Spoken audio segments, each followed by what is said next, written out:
Ikaw ba maghahanap? Opo, sige. Lizelle, ilang taon ka na? 26. Ang putla ako. May anak ka na rin. Oh, isa. Ganyan kapag kulang sa gatas? Kulang Oo. sa Matagal ka ng single? 6 years. Oo. Unhealthy ka na. Oo nga. So, 6 years ago ka pala na nakalunok ng gatas. So, ngayon hindi na. Mm. So, Ang ngayon putla it's time. This time. I hope. Alam mo ba kung paano lumunok ng gatas? O, syempre. Paano? Kumuha ng bus. Paano? Paano humawak ng baso? Sige daw. Syempre, may laman na Yan. gatas. Oo. Inom. Oh, inom. Sige, paano inom? Tapos, Inom. Inom! sa akin kasi Kalma. malamig. Ilagay mo yung ilang baso. Ganun yung baso. Mm. Yan. Inom. Inom nga. Wait lang kasi. Nire-remind lang kita. Baka nakalimutan mo na. Nakalimutan ko nga ni. Matagal na kasi. Oo.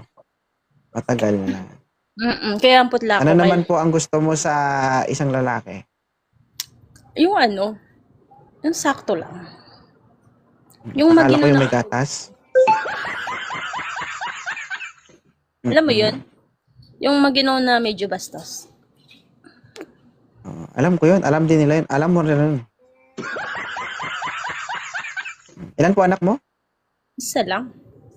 Isa. Pwede nang dagdagan. Parang nakagat lang ng aso Yung nakagat ka ng aso isang beses tapos nabuntis. Kaya dagdagan ko na lang. Probido, sir. Sir, Ilan taon ka na? 29 po. Oo, si ma'am po, 26. Isang anak, slightly used. Hindi pa nagamit. Oo, nagkataon lang na nadaplisan. Oo. Pero sa sobrang tagal na wala na, naghilom na.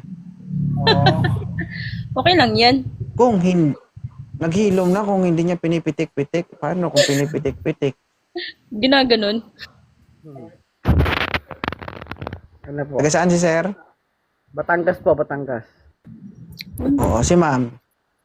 Ano, summer. Pero nandito ka sa Pampanga. So, uy, malapit lang yan. Okay na ba si Sir Probido sa'yo, ma'am? Pwede na rin, hindi na ba? Oo, makakatulong din yan.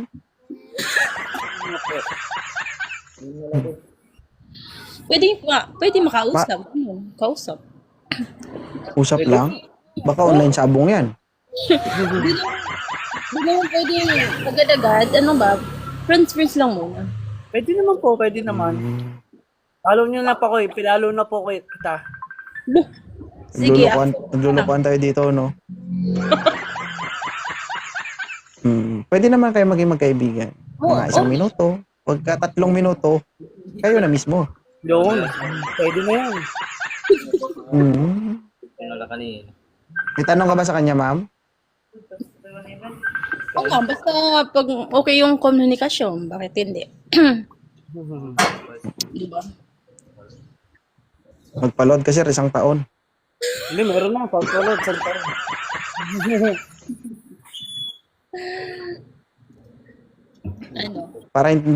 Ano? Pag nagpaload ka ng pang 1 taon, hindi mo pa siya nakikita. Pud-pud na yung daliri niya. Ay, tayo dyan. Try ko. Aray ko po. Hindi, sir. Single ma'am ito, sir. Apo, sige po. Lagi ko naman sinasabi Single na rin po na ako single. hindi po biro, no, makipagrelasyon sa isang single mom. Talaga. Kasi ganyan lang sila, pangiti-ngiti lang sila. Pero yung problema, yung struggle, yung sitwasyon na meron sila, hindi po basta-basta. Apo. So, kung hindi ka seryoso, no, kung hindi ka desidido, hindi, kung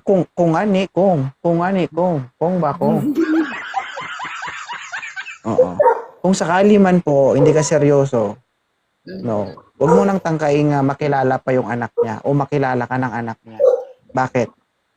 Kasi yung anak, no, ano yun, sila yung nag-a-assume na magkakaroon ng sariling padre di pamilya.